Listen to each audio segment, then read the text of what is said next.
فرشتے ان چیزوں کے نام نہ بتا سکے، خاموش رہے، انہیں پتہ نہ چل سکا کہ ان چیزوں کے نام کیا ہے۔ آخر میں انہوں نے عاجزی سے کہا، یا اللہ، تیری ذات پاک ہے، ہمیں تو صرف اتنا ہی علم ہے جتنا آپ نے ہمیں سکھا رکھا ہے، پوری حکمت اور علم والے تو آپ ہی ہیں۔ اللہ تعالیٰ نے سب فرشتوں کو حکم دیا، آدم کو سجدہ کرو۔ قرآن کریم میں یہ ذکر ان الفاظ میں آیا ہے، اور جب ہم نے فرشتوں سے کہا کہ آدم کو سجدہ کرو تو ابلیس کے سوا سب نے سجدہ کیا۔ اس نے انکار کیا اور تکبر کیا اور وہ کافروں میں سے ہو گیا۔ فرشتے اللہ کا حکم بجا لائے، حضرت آدم علیہ السلام کو سجدہ کیا۔ یہ سجدہ دراصل تعظیم کے لیے تھا، اور اس کا حکم بھی انہیں خود اللہ تعالیٰ نے ہی دیا تھا، عبادت والا سجدہ نہیں تھا۔ عبادت والا سجدہ صرف اللہ تعالیٰ ہی کے لیے ہے، کسی اور کے لیے کبھی بھی نہیں ہو سکتا۔ اس موقع پر فرشتوں نے سیدنا آدم علیہ السلام کی شان کو جان لیا، لیکن ابلیس یعنی شیطان نے سجدہ کرنے سے انکار کر دیا۔ شیطان اصل میں وہ ایک جن تھا، فرشتہ نہیں تھا۔ وہ غرور میں آ گیا، خود کو بڑی چیز سمجھ بیٹھا۔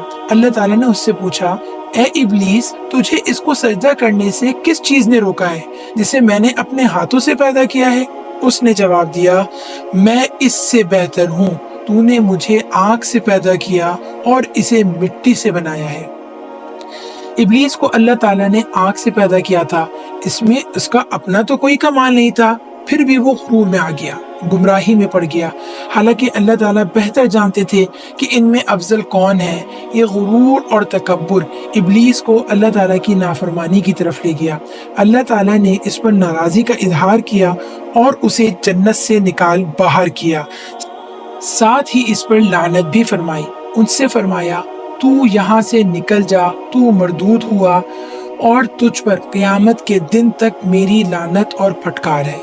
شیطان نے اپنے بارے میں اللہ تعالیٰ کا فیصلہ سنا تو اس نے کہا، اچھا تو پھر مجھے قیامت تک کی مہلت دے دے تاکہ میں آدم کی اولاد کو بہکاؤں، ان میں وسوسے ڈالوں، انہیں شرک میں مبتلا کروں، ان میں نفرت، بغض، کینہ، جلن، حسد اور انہیں مختلف قسم کی برائیوں پر اکساؤں، انہیں جنگ اور قتل و غارت گری پہ لگا دوں۔ ان میں سے جو میری پیروی کرے گا وہ یہ ضرور سارے کام کرے گا۔ اللہ تعالیٰ نے فرمایا، تو مہلت والوں میں سے ہے، یعنی شیطان کو اس کے بعد مہلت مل گئی۔ اس طرح ابلیس کو معلوم ہو گیا کہ اب اسے قیامت تک کی مہلت مل گئی ہے، چنانچہ وہ اکڑ کر کہنے لگا، اے اللہ، میں تیری عزت کی قسم کھا کر کہتا ہوں، میں آدم کی اولاد کو اپنے سائے تلے رکھوں گا، ان میں وسوسے ڈالوں گا یہاں تک کہ یہ تیری نافرمانی کریں گے۔ میں حرام چیزوں کو ان کے سامنے خوبصورت بنا کر پیش کروں گا، انہیں حق سے دور کر دوں گا، گمراہی کی طرف لے آؤں گا، یہاں تک کہ وہ تیری نعمتوں کا انکار کریں گے۔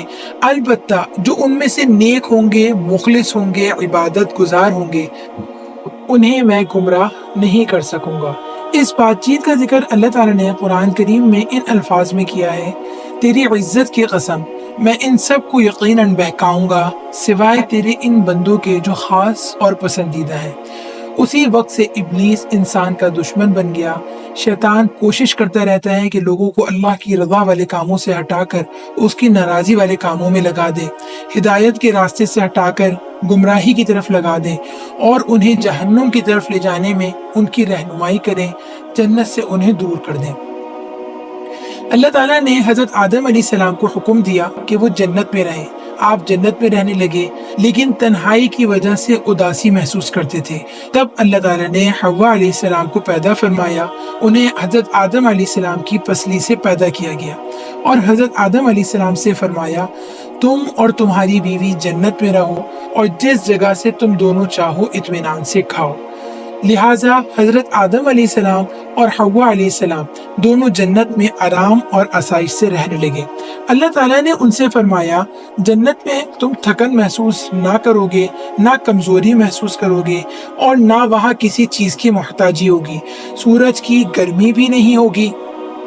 قرآن کریم میں اس کے بارے میں الفاظ آتے ہیں، اے آدم، یہاں تو تجھے یہ آرام ہے کہ نہ تو بھوکا ہوتا ہے، نہ ننگا، اور نہ تو یہاں پیاسا ہوتا ہے، اور نہ دھوپ سے تکلیف اٹھاتا ہے۔ پھر اللہ تعالیٰ نے سیدنا آدم علیہ السلام اور ان کی بیوی کو حکم دیا کہ تم دونوں جنت میں رہو، جنت سے ہر چیز کھاؤ، لیکن بس ایک درخت نہ کھانا، اس درخت کے پاس بالکل بھی نہ جانا۔ اس کے بارے میں کچھ وضاحت نہیں ہے کہ وہ درخت کس چیز کا تھا۔ بعض علماء کرام نے خیال ظاہر کیا ہے کہ وہ گندم کا درخت تھا۔ بہرحال وہ جس چیز کا بھی تھا، اللہ تعالیٰ نے اس کا پھل کھانے سے حضرت آدم علیہ السلام اور ان کی بیوی حضرت حوا علیہ السلام کو منع فرما دیا۔ اللہ تعالیٰ نے انہیں اس درخت سے کیوں روکا، اس میں ضرور کوئی حکمت تھی، اس لیے حکمت کو اللہ تعالیٰ ہی جانتے ہیں۔ قرآن کریم میں اللہ تعالیٰ فرماتے ہیں، اور ہم نے حکم دیا کہ اے آدم، تم اور تمہاری بیوی جنت میں رہو، پھر جس جگہ سے چاہو دونوں اطمینان سے کھاؤ، اور اس درخت کے پاس نہ جانا ورنہ تم ظالموں میں سے ہو جاؤ گے۔ حضرت آدم علیہ السلام نے اللہ تعالیٰ کے حکم کی تعمیل کی، ان کی زندگی آرام اور سکون سے بسر ہونے لگی۔ وہ جنت کے پھل کھاتے، ان کا پانی پیتے، درختوں کے سائے سے لطف اٹھاتے، گھومتے پھرتے اور اللہ تعالیٰ کا خوب شکر ادا کرتے، اس کی تعریف بیان کرتے اور اللہ تعالیٰ کے خوب سجدے کرتے، انہی کی تسبیح کرتے اور نعمتوں کی قدر کرتے۔ جس درخت سے انہیں روکا گیا تھا اس کے قریب بھی نہ جاتے۔ ان تمام حالات کو دیکھ کر شیطان کا غصے سے برا حال تھا، اور وہ ان کو خوش دیکھتا تو اس کو بہت جلن ہوتی، اور وہ غصے سے تل ملانے لگتا اور وہ حسد کی آگ میں جلنے لگتا۔ آخر وہ رہ نہ سکا، ایک دن دونوں کے پاس آیا اور ان سے کہنے لگا، میں تم دونوں کو دیکھتا ہوں تم آرام اور سکون کی زندگی بسر کر رہے ہو۔ دونوں نے کہا، ہاں ایسا ہی ہے، اللہ کا شکر ہے، تمام تعریفیں اللہ ہی کے لیے ہیں۔ اب شیطان نے کہا، تب پھر کیوں نہ میں تمہاری رہنمائی کروں، تمہیں ایک چیز کے بارے میں بتاؤں، اگر تم میری بات مان لی تو تمہاری زندگی اور پر لطف ہو جائے گی۔ انہوں نے پوچھا، وہ کیا چیز ہے؟ ابلیس فوراً بولا، وہ اس درخت کا پھل ہے، تم کیوں اس کو نہیں کھاتے؟ یہ کہتے ہوئے اس نے اس درخت کی طرف اشارہ کیا جس کو ان کے لیے حرام قرار دیا گیا تھا۔ ابلیس کی بات سن کر انہوں نے فرمایا، اللہ تعالیٰ نے ہمیں حکم دیا ہے ہم اس درخت کا پھل نہ کھائیں، ہمیں اپنے رب کی نافرمانی نہیں کرنی۔ اب شیطان اپنے خباثت پہ اتر آیا، اس نے کہا، تمہیں معلوم ہے اللہ تعالیٰ نے تمہیں اس درخت کے پھل سے کیوں روکا ہے؟ وہ دونوں بولے، ہمیں معلوم نہیں۔ ابلیس نے کہا، تمہیں تمہارے رب نے اس درخت کے پھل سے اس لیے روکا ہے کہ کہیں تم فرشتے نہ بن جاؤ، اس جنت میں ہمیشہ رہنے والے نہ بن جاؤ۔ اس کے بعد بھی حضرت آدم علیہ السلام نے اس کی بات نہ مانی اور وہ درخت کا پھل نہ کھایا۔ ابلیس اپنے طور پر کوششیں کرتا رہا۔ اس نے قسمیں کھا کر کہا، میں تم دونوں کا خیر خواہ ہوں، میری بات مان کر تم فائدے میں رہو گے۔ آخر ایک دن وہ دونوں شیطان کی بات میں آ گئے، اللہ کے حکم کو بھول گئے اور انہوں نے اس درخت کا پھل کھا لیا۔ اور ایسا پہلی بار ہوا، سیدنا آدم علیہ السلام اور حوا علیہ السلام سے چوک ہو گئی۔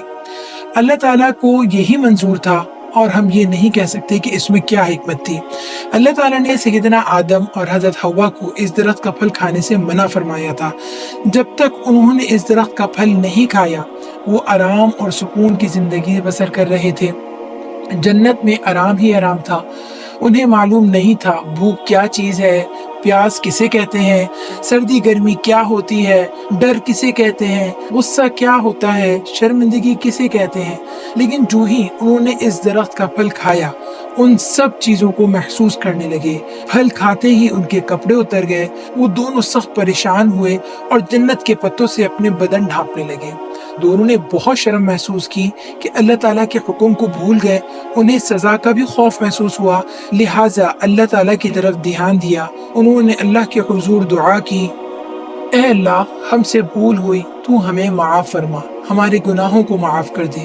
اس پر اللہ تعالیٰ نے فرمایا، کیا میں نے تم دونوں کو اس درخت سے نہ روکا تھا اور یہ نہ کہا تھا کہ شیطان تم دونوں کا واضح دشمن ہے؟ تو انہوں نے اللہ کے حضور دعا کی، اے ہمارے رب، ہم نے اپنی جانوں پر ظلم کیا، اگر تو نے ہمیں معاف نہ کیا اور ہم پر رحم نہ کیا تو واقعی ہم نقصان اٹھانے والوں میں سے ہو جائیں گے۔ اللہ تعالیٰ نے ان کی گناہوں کو معاف فرما دیا، البتہ انہیں اور شیطان کو حکم دیا، تم یہاں سے اتر جاؤ، تم آپس میں ایک دوسروں کے دشمن ہو۔ اب تمہارے پاس جب کبھی میری طرف سے ہدایت پہنچے تو جو میری ہدایت کی پیروی کرے گا، نہ تو وہ بھٹکے گا نہ تکلیف میں پڑے گا۔ پھر اللہ تعالیٰ نے ان دونوں سے فرمایا، ابلیس زمین پر بھی تم دونوں کا دشمن ہوگا جیسا کہ وہ جنت میں تمہارا دشمن تھا۔ جنت میں حضرت آدم اور حوا علیہ السلام کو بغیر محنت کے سب کچھ میسر تھا۔ نہ دھوپ تھی، نہ پیاس تھی، نہ تھکاوٹ تھی، نہ بھوک تھی، اور نہ ہی لباس کے لیے محنت کرنی پڑتی تھی۔ ان سب چیزوں سے وہ بے نیاز تھے، لیکن دنیا میں آ کر ان کو روزی کی تلاش کرنی پڑتی تھی۔ اب وہ روزی کے لیے کھیتی باڑی کرتے، ہل چلاتے، رہنے کے لیے مکان اور پہننے کے لیے کپڑا حاصل کرنے کے لیے ان کو جستجو کرنا پڑتی تھی۔